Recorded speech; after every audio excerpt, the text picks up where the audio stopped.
Welcome back, everybody, to another video where I'm talking about my brother's 1997 Ford F-250 heavy duty.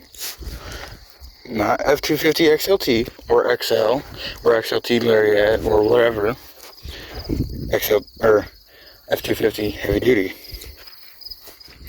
This one has a 4-speed with overdrive or 5-speed, whichever one you call it. Comment down below what you think. It's got cab lights. It's got good sun visor. It does have a bull bar. Bull bars aren't exactly my thing. 4-wheel drive. Love the wheels. Love the fact that it's a manual too.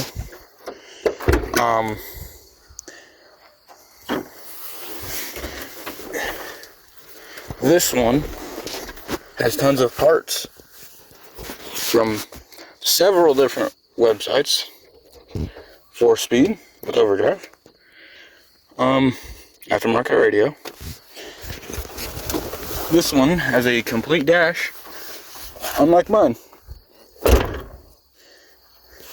This one is a little bit more, worse for wear kind of thing.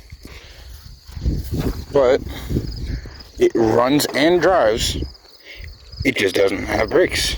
This one is the opposite.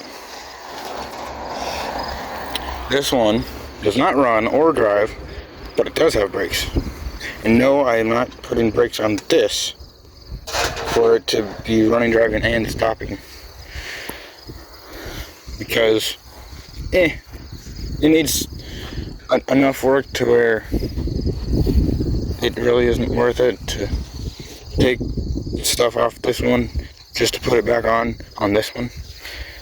Not to mention, I don't know if 95 F-250 parts go with 97.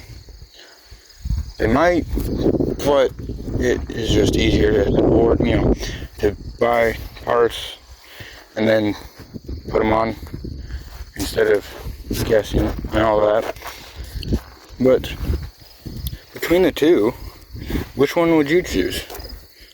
My 95 F-250 XLT, aka Casper, or my brother's 97 F-250 heavy duty? I'm not sure on name yet. Which one would you choose?